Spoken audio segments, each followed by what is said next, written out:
여러분 반갑습니다. 오늘도 수요 성경 공부 오신 여러분들 환영하고요. 우리 잠시 기도하고 수요 성경 공부 시작하겠습니다. 잠시 기도하겠습니다. 하나님, 오늘도 저희가 하나님 말씀을 함께 공부하기 위해서 모였습니다.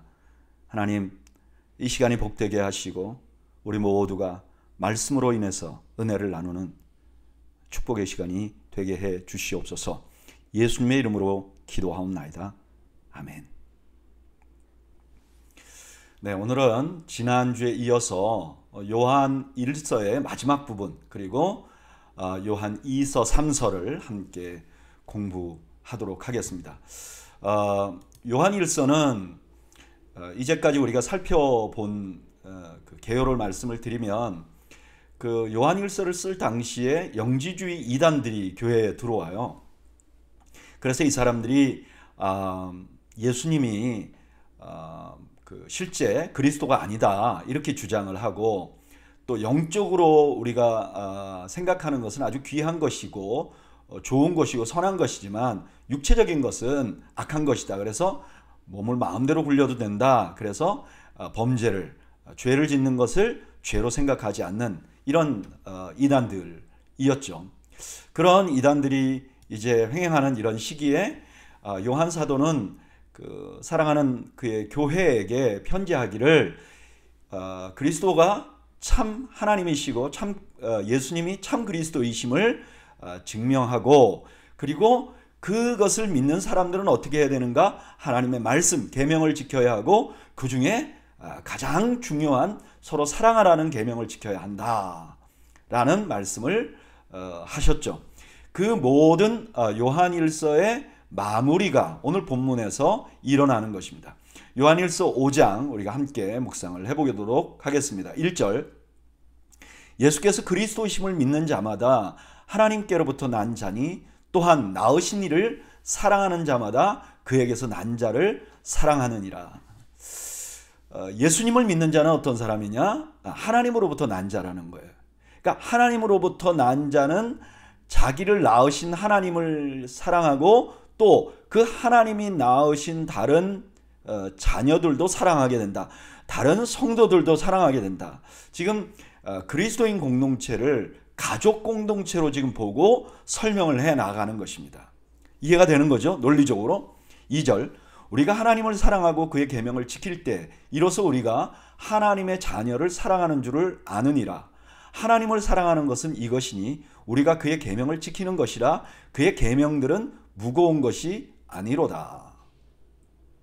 하나님을 사랑하는 건 뭐냐? 그냥 마음으로 하나님 사랑합니다 이렇게 말하거나 아니면 그 마음속에 갖고 있는 게 아니라는 거예요. 구체적으로 그의 하신 말씀을 그대로 순종하는 것, 그러니까 계명을 지키는 것으로 실천돼야 된다는 거예요. 이렇게 실천할 때 하나님의 자녀들이 하나님 사랑하시는구나, 사랑하는구나 하는 걸 알게 된다는 거예요. 다시 말하면 계명을 지키지 않으면 하나님의 자녀가 정말 하나님을 사랑하는지 안 사랑하는지를 알 수가 없다는 거예요. 그런데 그래서 결론적으로 하나님을 사랑하는 것은 하나님의 계명을 지키는 거예요. 그런데 마지막에 이렇게 말하죠. 그의 계명들은 무거운 것이 아니로다. 이것은 마태복음 11장 30절에 예수님이 하신 말씀하고 똑같은 말씀이죠. 이는 내 멍에는 쉽고 내 짐은 가벼움이라 하시니라.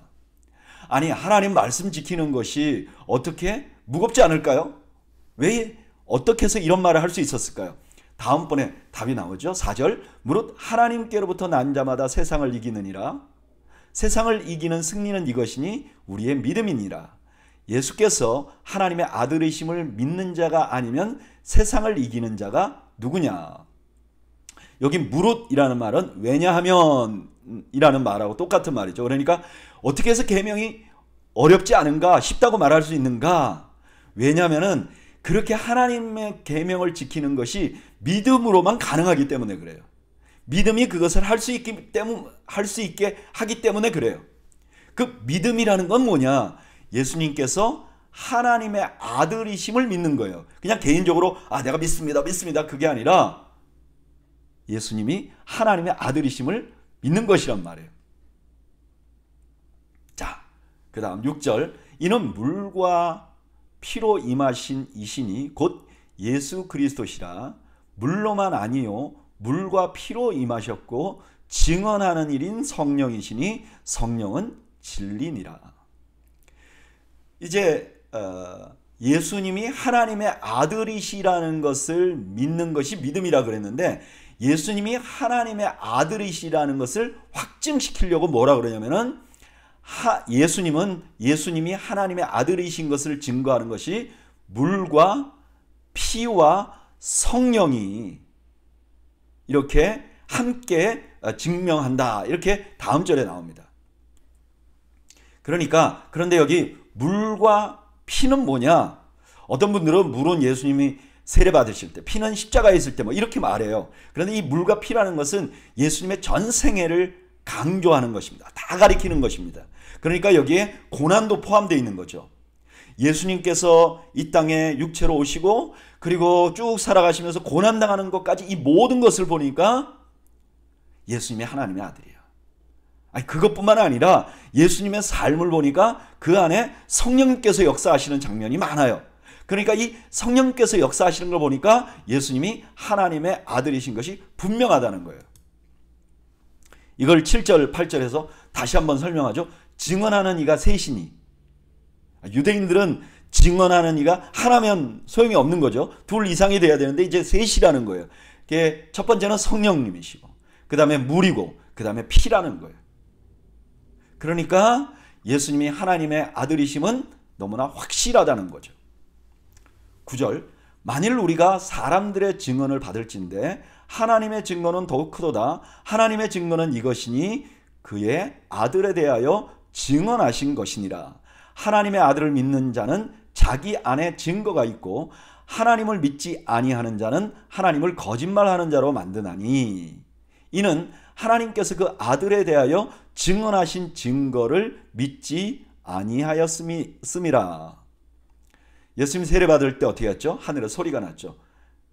마태복음 3장 17절에 하늘로부터 소리가 있어 말씀하시되 이는 내 사랑하는 아들이요 내 기뻐하는 자라 하시니라.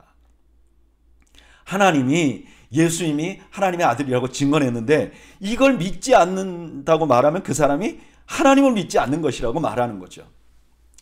11절, 또 증거는 이것이니 하나님이 우리에게 영생을 주신 것과 이 생명이 그의 아들 안에 있는 그것이니라. 아들이 있는 자에게는 생명이 있고 하나님의 아들이 없는 자에게는 생명이 없느니라.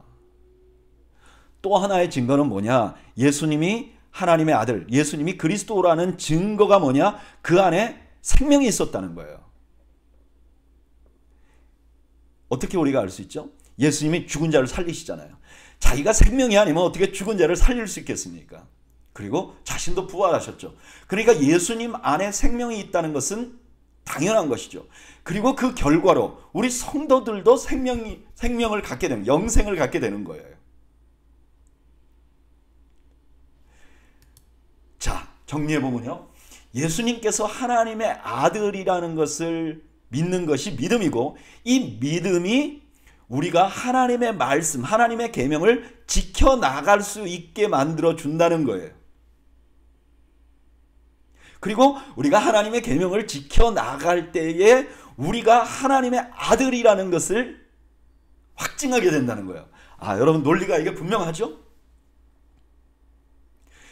그러면 가장 중요한 게 우리가 예수님이 하나님의 아들이시라는 것을 믿는 거예요. 여러분, 우리가 여기서 착각하지 말아야 될 게 있어요.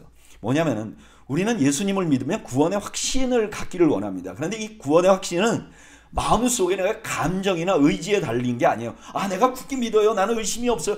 내가 의심이 없는데 달려있는 것이 아니에요. 내가 무엇을 믿고 있느냐가 중요한 거예요. 내가 무엇을 믿고 있는가? 내가 믿고 있는 근거가 무엇인가?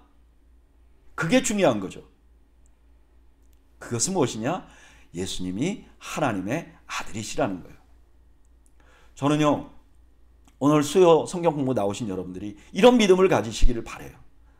나에게 달려있는 믿음 말고 내 열심이나 내 종교심이나 내가 가진 확신에 달려있는 믿음이 아니고 예수님이 하나님의 아들이시라는 사실이 너무나 분명해요. 이거는 부인할 수가 없어요. 그러니까 확신이 생기는 거죠. 저는 여러분들이 바로 이런 확신을 소유하시는 여러분들이 되시기를 주님의 이름으로 축복합니다. 계속해서 말씀을 묵상해 볼까요? 13절, 내가 하나님의 아들의 이름을 믿는 너희에게 이것을 쓰는 것은 너희로 하여금 너희에게 영생이 있음을 알게 하려 함이라. 요한이 왜 이 요한일서를 쓰고 있는가? 그 긴 성경을 쓰는 이유가 뭐냐? 여러분, 이 편지를 받는 여러분, 예수님이 하나님의 아들이라고 믿는 여러분들에게 영생이 있습니다. 이것을 확신하게 해주기 위해서 자신이 이 편지를 썼다는 거예요. 그리고 14절, 이런 영생의 소망을 가진 사람들이 가진 특권이 있다는 거예요. 그게 뭐냐? 14절, 그를 향하여 우리가 가진 바 담대함이 이것이니 그의 뜻대로 무엇을 구하면 들으심이라. 우리가 무엇이든지 구하는 바를 들으시는 줄을 안즉 우리가 그에게 구한 그것을 얻은 줄을 또한 아느니라. 아멘. 여러분, 우리가 영생이 있다는 것은 우리가 하나님 안에 있다는 것을 의미하는 것이잖아요. 이 요한일서를 시작할 때 처음에 얘기가 뭐죠? 사도들이 생명을 봤어요. 그리고 그 생명을 믿었어요. 그랬더니 그 생명과 사도들이 교제를 했어요.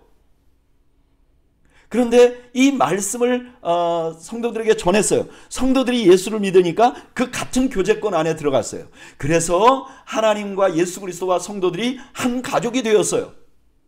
한 교제권 안에 들어갔어요. 이렇게 된 사람들이 뭐라고 말하느냐면 영생을 얻은 사람이라고 말해요.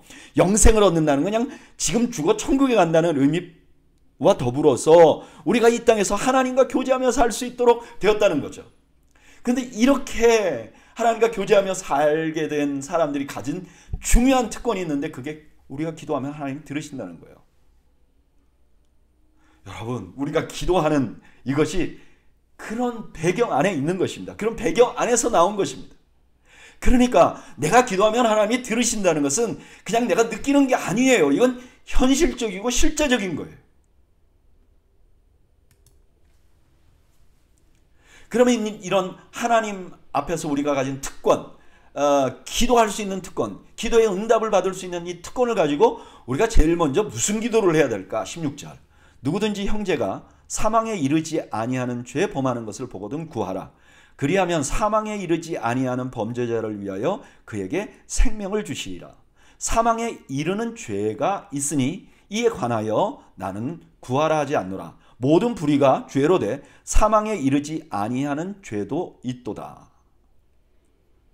우리가 그런 마음을 가지고 기도해야 될 대상이 누구냐면은 사망에 이르지 아니하는 죄를 범한 사람들. 여기 사망에 이르는 죄는 그럼 뭘까요? 저희는 이 사망에 이르는 죄가 아마도 성령을 회방하거나 아니면 여기 이단들 있잖아요. 예수님이 그리스도이심을 부인하는 자들, 이런 죄인들을 위해 기도할 필요가 없죠. 그런데 우리가 연약해서 죄 짓는 분들이 있잖아요. 하나님 말씀을 따라 살려고 하는데 지나보면 내가 후회스럽고 또 실수하고, 아니면 아직 믿음이 연약해서 뭔가 헌신하지 못하고 실수하고 그런 분들이 있잖아요. 우리가 제일 먼저 기도의 특권을 가지면 나한테 뭐가 필요하지? 내가 이번에 꼭 필요한 거 하나님한테 얻어내야지, 그런 게 아니고 아직도 믿음이 연약한 사람들을 위하여 그렇게 기도를 사용해야 된다는 거죠. 18절, 하나님께로부터 난 자는 다 범죄하지 아니하는 줄을 우리가 아노라. 하나님께로부터 나신 자가 그를 지키심에 악한 자가 그를 만지지도 못하느니라. 여기 범죄가 아까 용서받지 못하는 그런 죄와 연관이 있는 거죠. 반복적으로 죄를 범한다든가 아니면 이단과 같이 그리스도를 회방하는 죄를 우리 하나님께로 난 자들은 할 수 없다는 거예요. 여기 만진다 하는 말은 해하려고 딱 자리를 잡는다는 거예요. 저를 해코지 하려고 딱 자리를 잡고 지켜본다는 거예요. 그런데 그럴 때 우리 그리스도께서 우리를 보호해 주신다는 거예요. 그래서 우리가 결정적인 죄를 짓지 않게 된다는 것입니다. 여러분, 그래서 우리는 교만할 수 없어요. 우리가 신앙생활 좀 잘해왔는가? 그럼 우리가 어쩌면 우쭐해질 수 있잖아요. 아, 그래, 나는 지난 몇십 년 동안 정말 하나님을 섬기고 그랬어.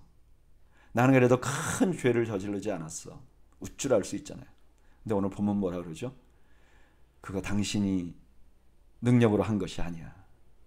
그것은 예수님이 보호해 주셨기 때문이야.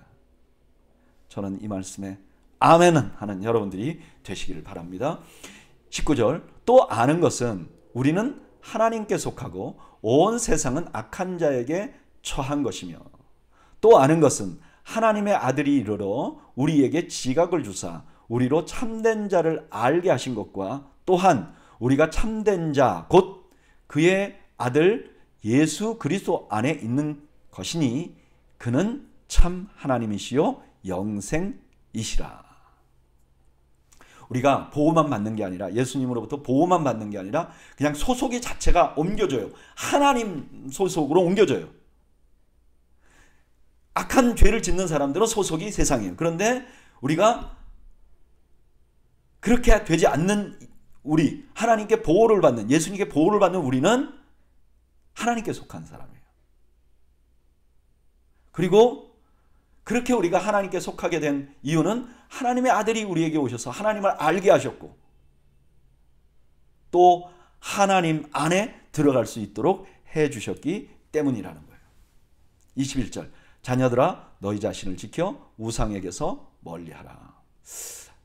여기 우상은 그냥 우리가 생각하는 어떤 우상 형태로 만들어진 그런 것이 아닐 가능성이 높아요. 왜냐하면 이제까지 지금 이단에 대해서 경계하고 또 하나님을 떠나는 것에 관해서 경계했어요. 그러니까 하나님을 떠나는 것을 더 많이 의미하는 것 같아요. 마지막으로 요한 사도는 이렇게 말합니다. 여러분, 하나님이 우리를 지키십니다. 그리고 또 우리는 하나님의 교제권 안에 있어요. 우리의 소속이 완전히 하나님께 속했습니다. 그러니까 절대로 하나님을 부인하거나 우상에게로 가지 마세요. 이 믿음을 버리지 마세요. 라고 강조하고 있는 것이죠. 저는 이 요한일서를 마무리하면서 요한일서를 다 이렇게 통틀어 묵상을 해봅니다. 요한일서의 목적은 뭐냐면 우리 안에 영생이 있다는 것을 알게 하는 거예요. 근데 영생이 우리 안에 있는 사람들은 어떻게 되는가? 형제를 사랑하고요, 자기를 죄에 의해서 지켜나가야 돼요. 저는 이 단순한 하나님의 말씀의 원리에 우리가 실제적으로 아멘하고 실천하는 저와 여러분들이 되시기를 바랍니다. 그리고 우리 함께 공동체 안에 있는 사람들 중에서 여전히 죄 가운데 있고 죄를 반복해서 지으면서 믿음이 자라지 않는 사람들이 있다면 우리가 그런 분들을 위해서 기도하는 것이 필요해요. 교회가 왜 필요하냐? 믿음이라는 건 천국 가는 건데, 내 개인적인 건데, 그냥 나 혼자 잘 믿고 천국 가는 게 가면 되는 거 아니야? 왜 교회에 나가서 굳이 이렇게 골치 아프게 해야 돼? 아니요.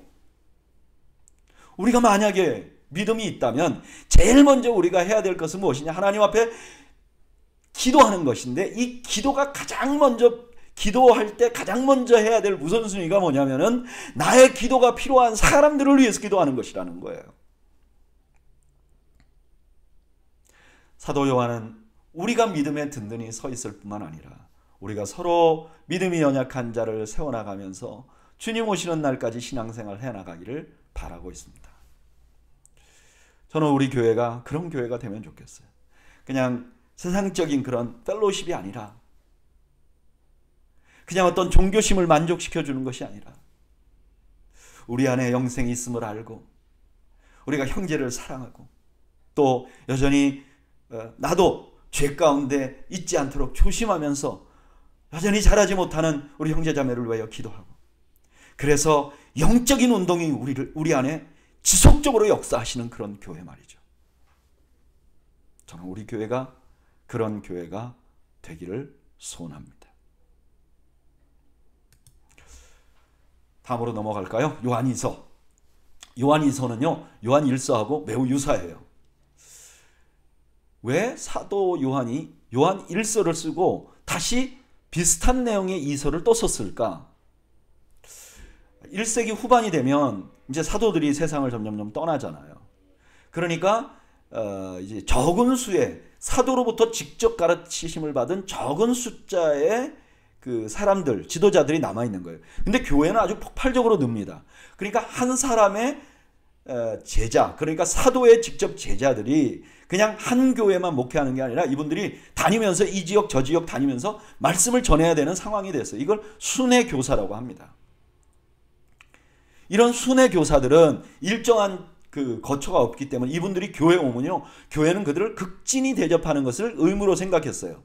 왜냐하면은 이 그 근동 아시아 또는 그 근동 아시아뿐만 아니라 아랍권의 사람들이 대부분 그렇게 생각하는데 손님 대접하는 걸 아주 가장 중요한 그 선행이라고 생각해요. 그러니까 이 두 가지가, 이 문화적인 것과 실제적인 것이 하나가 돼가지고 그 사도들에게 직접 배운 그런 교사들이 와서 교회를 가르치는 것에 가르치는 사람들을 극진히 대접하는 것을 교회가 아주 굉장히 열심히 했어요.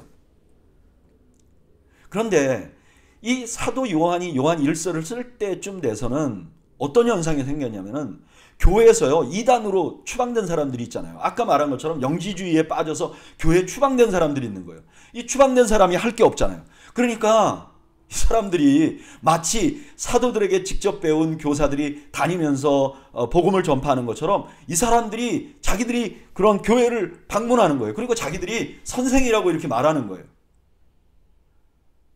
그리고 뿐만 아니라 이분들이 교회에 있는 사람들에게 자꾸 뭐 물질이나 이런 걸 요구해 가지고요, 자기 이익을 추구하는 거예요. 그리고 자기의 세력을 자꾸 넓히려고 하는 거예요.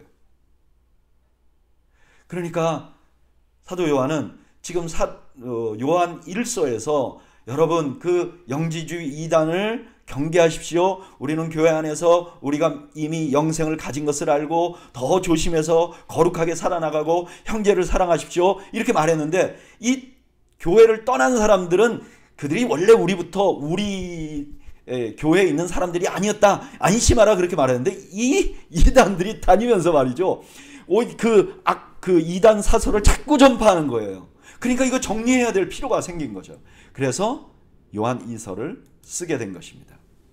1절, 장로인 나는 택하심을 받은 부녀와 그의 자녀들에게 편지하노니 내가 참으로 사랑하는 자요 나뿐 아니라 진리를 아는 모든 자도 그리하는 것은 우리 안에 거하여 영원히 우리와 함께할 진리로 말미암음이로다. 여기 택하신 부녀와 자녀들이 누구냐? 이거에 관해서 논란이 많아요. 그런데 많은 분들이 이제 동의하는 게 뭐냐면 이건 아마 어떤 특별한 여자분들이나 특별한 뭐 자녀들, 특별한 가문 이런 게 아니고 아마 교회 전체를 아마 통칭해서 부르는 말일 것이다 라고 생각하는데 라고 이해하는데 많은 사람이 동의를 합니다. 그러니까 지금 사도 요한이 어떤 교회들에게 편지를 쓰는데 이 편지를 받는 사람들이 교회 전체, 그러니까 사도들이 있는 예루살렘 교회로부터 이미 많이 퍼져 있는 그 교회 전체로부터 사랑받는 공동체예요. 많은 사람들이 알고 있는 공동체라는 거예요. 이분들이 왜 그들에게 그렇게 사랑을 받고 있느냐? 이분들이, 이 편지를 받는 분들이 진리를 갖고 있기 때문에, 진리를 알고 있기 때문에 그렇다는 거예요. 왜냐하면 이 진리는 영생을 얻게 하고, 그리고 하나님께 속하게 했고, 그리고 하나님 안에 속하면 우리가 형제애를 서로 나눌 수 있고 또 그렇게 되기 때문에 그들이 하나님의 사랑 안에 있는 자이고 또 우리도 당신을 사랑합니다 라고 이렇게 말하는 거죠. 3절, 은혜와 긍휼과 평강이 하나님 아버지와 아버지의 아들 예수 그리스도로부터 진리와 사랑 가운데서 우리와 함께 있으리라. 보통은요, 편지 쓸 때 은혜와 자비가 당신에게 있기를 원합니다 이렇게 말하는데 여기서는 진리와 사랑. 왜 진리와 사랑을 말하는지 아시겠죠? 이 요한이서를 쓸 그 당시의 배경이 이단들에 대한 얘기이기 때문에 진리에 대한 얘기를 하는 거예요. 그리고 계속해서 강조하는 것이 사랑이죠. 그래서 사랑에 대해서 강조하는 거죠.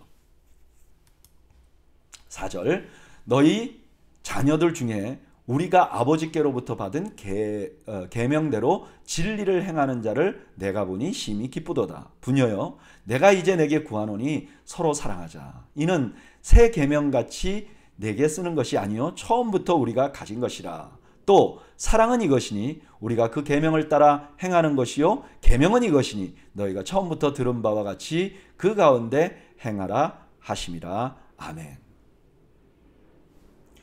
사도가 이렇게 말하는 거죠. 처음부터 우리가 가르친 게 있지 않는가?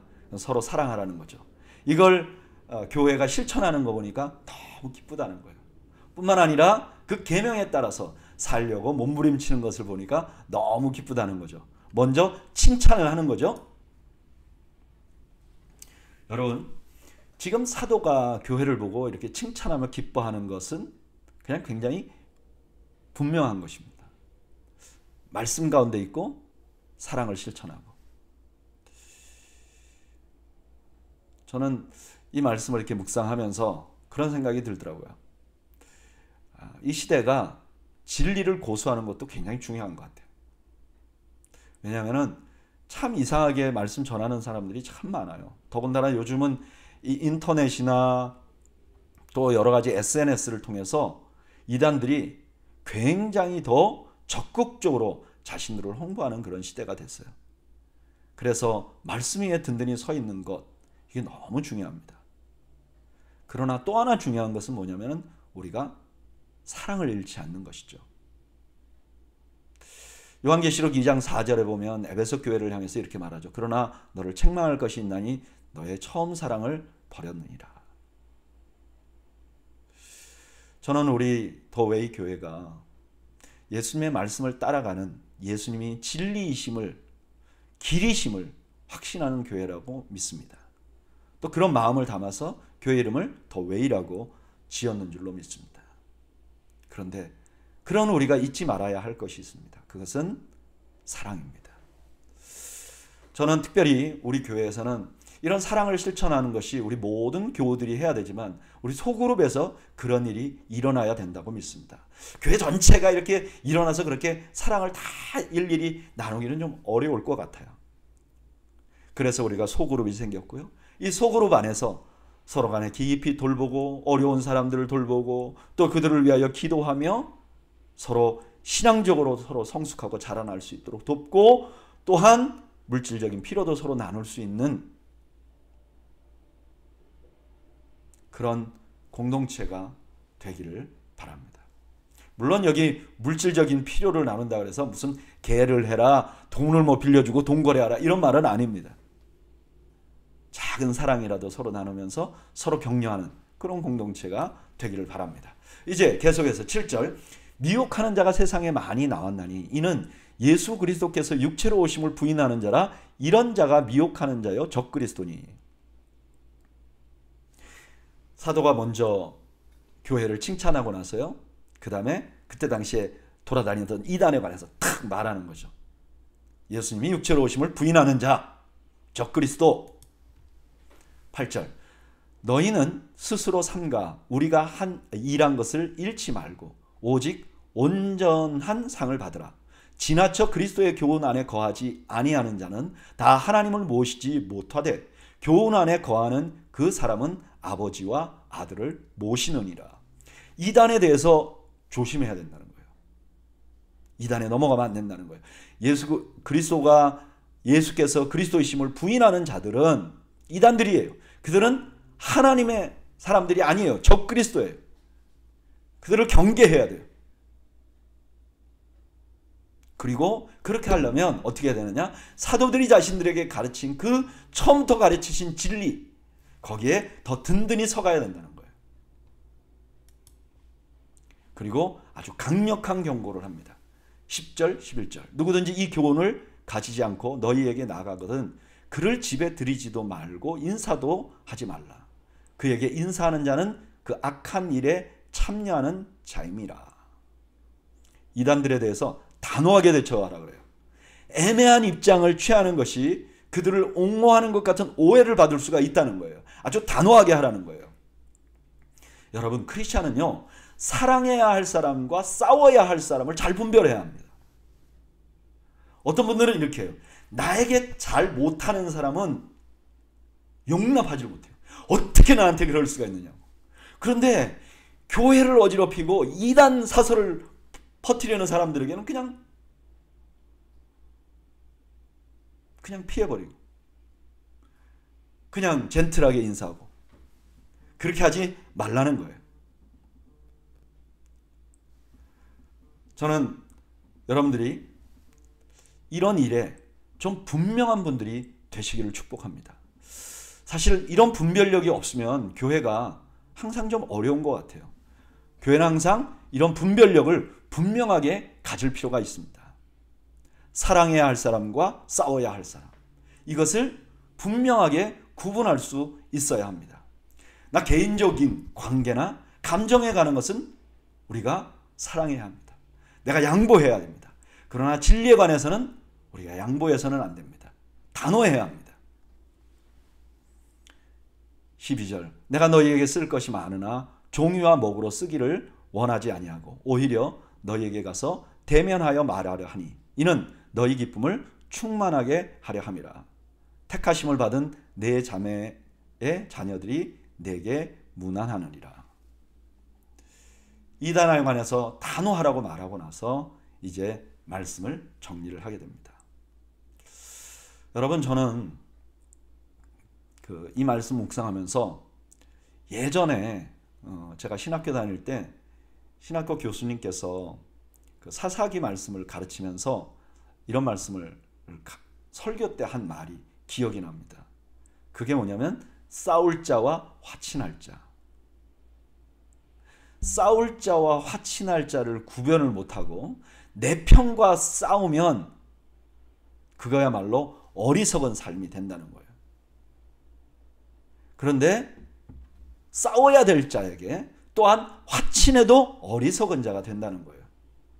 그러면서 그 교수님 또 목사님께서 설교를 하시면서 오늘날 교회가 이렇게 어려운 이유는 싸워야 될 사람하고는 화친하고 화친해야 될 사람과는 싸우고 있기 때문이다 라고 말을 했어요.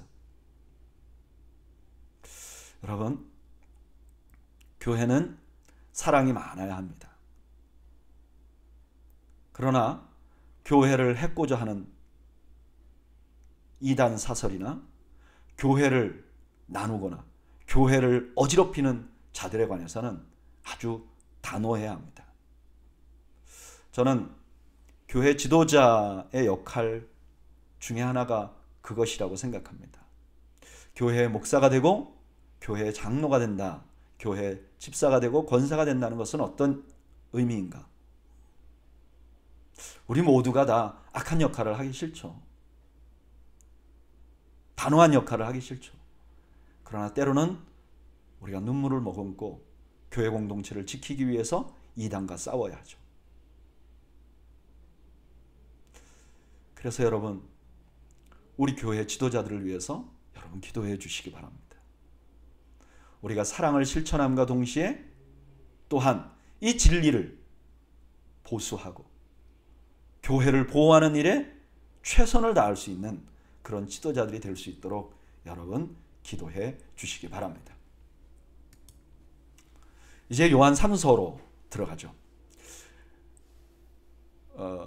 요한 2서에서 악한 이단으로 순회하는 교사들에 대해서 경계합니다. 그러면 안 돼. 그러다 보니까 모든 순회 교사들이 어려워졌어요. 실제로 원래부터 사도들에게 배운 그 오리지널 좋은 교사들이 어려워졌어요. 그리고 또 하나 문제는요, 이제 외부에서 가르치는 가르침을 다 이제 잘라내니까 교회 안에서 그 좀 악한 사람이 말이죠, 자기가 그냥 자기의 성을 쌓는 거예요. 그리고 자기가 좋아하는 사람들만 모으고 그렇지 않은 사람 배격하는 그런 일이 생기는 거예요. 그러니까 한 번 더 사도께서 편지를 쓰셔야 될 만한 상황이 된 거죠. 그래서 요한 3서가 쓰여진 것입니다.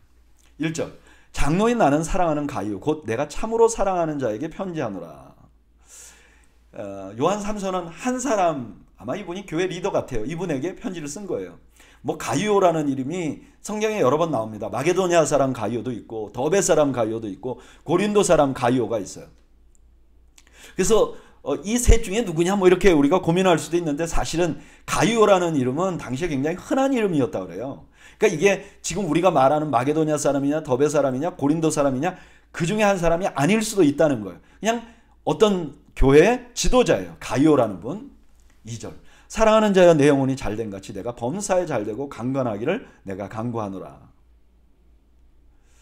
이거 굉장히 유명한 말씀이죠. 특별히 그 여의도 순복음교회 조영기 목사님이 3박자 구원, 그래서 1박자 구원은 영혼이 잘 되는 거고 2박자 구원은 우리 인생이 잘 되는 거, 이렇게 사업이나 이런 게 잘 되는 것이고 마지막 세 번째 박자는 육체적인 강건함이다. 그래서 이걸 3박자 구원이라고 이렇게 말씀을 하시기도 했는데 이 말씀의 좀 정확한 의미는 그런 의미라기보다는 사도가 그 자기가 사랑하는 동역자요 성도인 가이오라는 분을 축복하는데 참 전인적으로 축복하고 싶은 거예요. 그래서 이런 축복을 한 것이죠. 이것이 모든 사람들에게 이렇게 정확하게 맞아떨어져야 된다 이렇게 말할 수는 없어요. 사도의 축복인 거죠. 3절. 형제들이 와서 내게 있는 진리를 증언하되 내가 진리 안에서 행한다니 내가 심히 기뻐하노라. 내가 내 자녀들이 진리 안에서 행한다함을 듣는 것보다 더 기쁜 일이 없도다. 여기 형제들은 아마 순회 전도자들 같아요. 이분들이 이 가이오가 있는 교회 갔더니 이 가이오가 진리 안에서 행하는 거예요. 말씀대로 사는 거예요. 그러니까 그 소식을 듣고 너무 기뻤다는 거예요.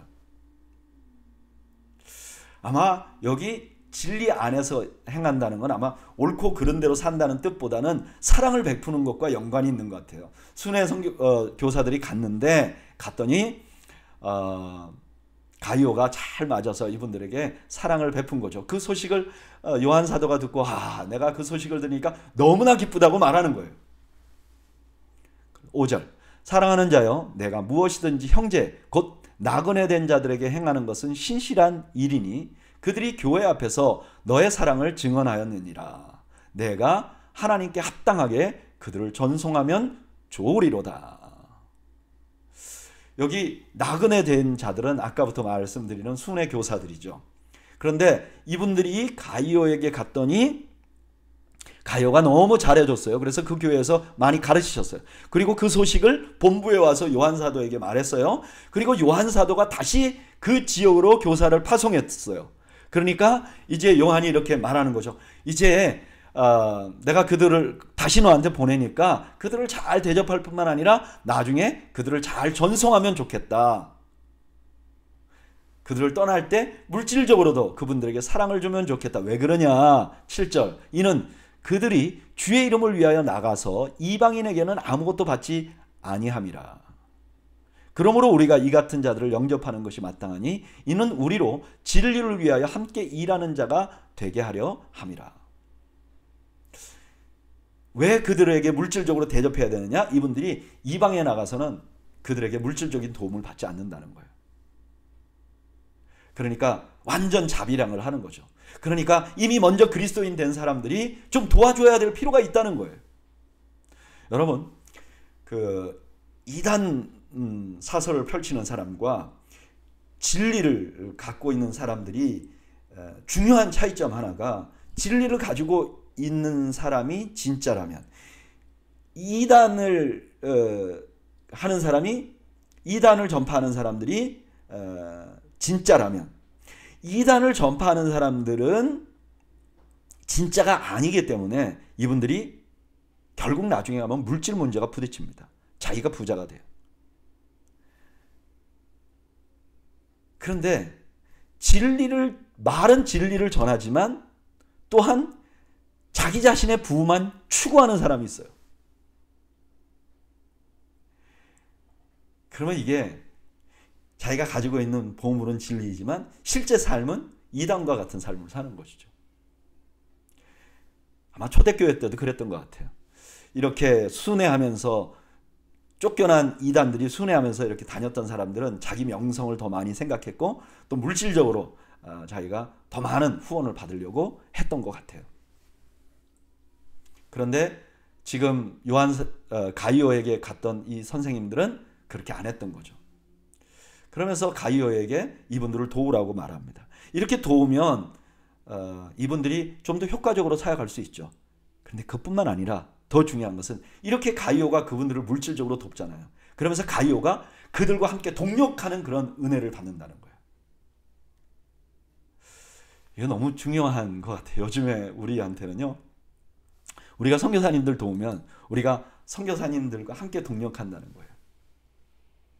너무 기쁜 일이죠. 우리가 그것에 갈 수는 없지만 물질로 후원하면 그분과 동력한다는 거예요. 우리가 돈을 보내는 것이 그분과 동력하는 일이기 때문에 첫째는요. 잘 알고 후원해야 돼요. 내가 후원하는 사람이 잘 못하면 나는 거기에 또 동참하는 사람이 되는 거예요. 그래서 잘 알아야 돼요. 그 다음에 그냥 물질만 보내면 안 돼요. 왜냐면 이건 동력하는 일이기 때문에 물질만 보내면 안 돼요. 마음도 보내야 되고 그 다음에 기도도 해줘야 돼요. 저는 우리 교회가 이런 일이 막 풍성해지기를 바라요. 더 많은 사람들을 도와서 우리 교회는 지금 그 실리콘밸리에 있지만 전 세계에 나와 있는 사람들과 네트워크돼서 그들을 돕는 그런 교회가 되기를 바라요. 여러분 함께 기도해 주세요. 저희는 그런 교회를 꿈꾸면 좋겠습니다. 9절 내가 두어 자를 교회에 썼으나 그들 중에 으뜸되기를 좋아하는 디오드레베가 우리를 맞아들이지 아니하니 그러므로 내가 가면 그 행한 일을 잊지 아니하리라. 그가 악한 말로 우리를 비방하고도 오히려 부족하여 형제들을 맞이하지도 아니하고 맞아들이고자 하는 자를 금하여 교회에서 내어 쫓는도다. 이제 요한 3서를 쓴 주요 메인 이유가 나오는 거죠. 그 가이오가 있는 교회에 디오드레베라는 사람이 있어요. 이 사람은 원래부터 어떤 사람이냐? 자기가 으뜸되기를 좋아하는 거예요. 무슨 말이죠? 어떤 직분을 맡기를 좋아한다? 무슨 위원회 위원장이 된다? 그런 뜻이 아니죠. 모두가 자기 말 듣기를 바라는 거죠. 그런데 이 사람이 어떻게 하느냐? 요즘 이단들이 많이 돌아다녀. 그래서 외부에서 오는 사람 다 막아야 돼. 그러면서 사도들의 추천서를 가진 순회 선교사를 배척하는 거예요. 그러니까 교회 안에서 그럴 거 아니에요. 이분들이 사도의 추천서를 갖고 있는데 이렇게 하면 안 됩니다.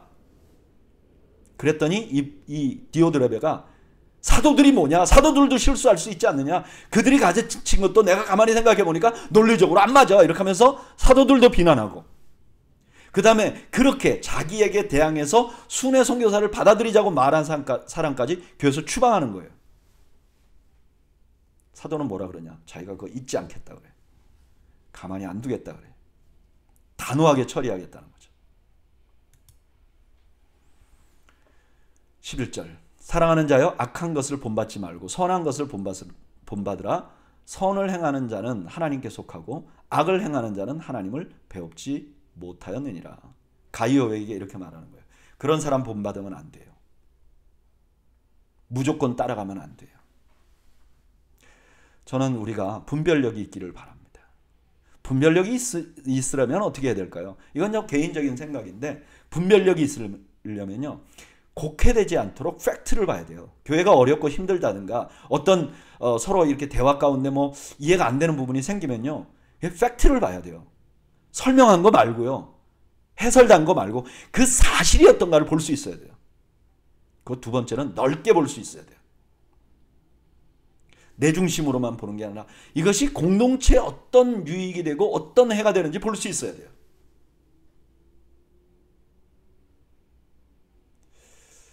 분별력이 없으면 참 어려워지는 거죠. 그래서 사도는 가이오에게 분별력을 가지라고 말해요. 그리고 12절 데메드리오는 무사람에게도 진리에게서도 증거를 받음에 우리도 증언하노니 너는 우리의 증언이 참된 줄을 아느니라. 대신 따라야 될 사람을 추천합니다. 이 사람 이런 사람하고 지내면 안 돼 라고 말하는 것으로 그치는 게 아니라 이런 사람 같이 살아야 돼. 그는 말씀에도 교회 공동체 안에서도 추천을 받는 사람이에요. 그리고 마무리합니다. 13절 내가 내게 쓸 것이 많으나 먹과 붓으로 쓰기를 원하지 아니하고 속히 보기를 바라노니 또한 우리가 대면하여 말하리라. 평강이 내게 있을지어다 여러 친구가 내게 문안하느니라. 너는 친구들의 이름을 들어 문안하라. 마지막으로 교회가 혼자가 아니라는 것을 강조하고 말씀을 마치게 됩니다. 오늘 본문에는 두 명의 교회 지도자가 등장을 하고요. 가이오에게 그 두 명을 소개합니다. 저는 이 말씀을 준비하면서 이런 생각이 들더라고요. 주님은 나를 보면 가이오에게 저 이경렬 목사 잘 따라가라, 저렇게 하면 좋겠다 라고 말하실까? 아니면 저런 사람 따라가면 안 된다 라고 말할까?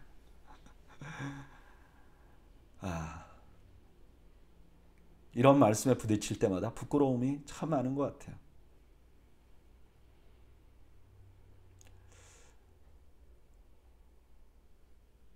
나를 돌아보면 주님은 나를 뭐라고 말하실까?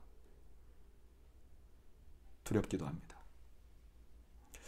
여러분, 우리 모두가 우리 주님이 칭찬하는 종들이 되기를 바랍니다.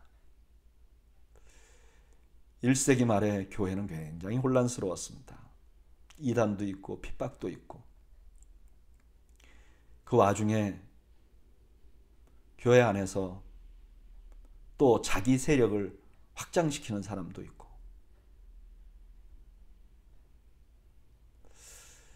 이런 어려움 가운데 있는 교회에게 사도는 이렇게 말합니다.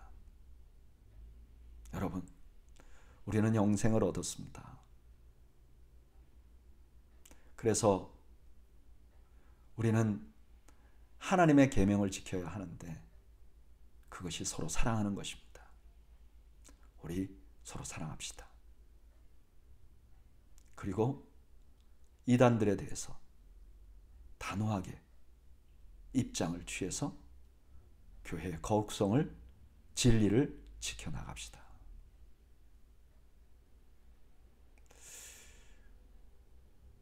저는 오늘도 우리가 그런 시대를 살아가고 있다고 믿습니다. 사실은 믿지 않는 사람들도 지금 사랑이 필요합니다. 현대는 우리 모두가 외로움을 타는 시기라고 말합니다. 교제할 수 있는 도구는 더 많아졌지만 인간은 점점 외로워지는 시기를 우리가 살고 있다고 말합니다. 저는 이런 시대에 우리 더웨이 교회가요, 진리가 분명히 서 있는 교회이면서도 사랑이 많은 교회가 되기를 원합니다. 그래서 마음이 힘든 사람들이 와서 위로를 얻는, 믿음이 흔들리는 사람들이 와서 믿음이 든든히 서가는 것을 경험하는 그런 교회가 되기를 소망합니다. 오늘 성경 공부 참석하신 여러분, 우리 함께 그런 교회를 만들어 나갑시다. 우리 주님께서 그런 교회를 만들어 나가시는데 우리가 쓰임을 받는 놀라운 은혜가 우리 모두에게 있기를 주님의 이름으로 축복합니다. 기도하겠습니다. 하나님, 이 악한 세상에서 우리 교회가 하나님의 말씀에 든든히 서가는 교회, 하나님의 사랑을 실천하는 교회가 되게 해 주옵소서. 그래서 주님이 보실 때 잘했다 칭찬하는 그런 교회가 되도록 은혜와 자비를 베풀어 주시옵소서. 예수님의 이름으로 기도하옵나이다. 아멘. 아멘. 네, 오늘 성경 공부 참석하신 여러분들 감사합니다. 이 저녁에 여러분들 모두에게 평강이 넘치시기를 주님의 이름으로 축복합니다. 감사합니다.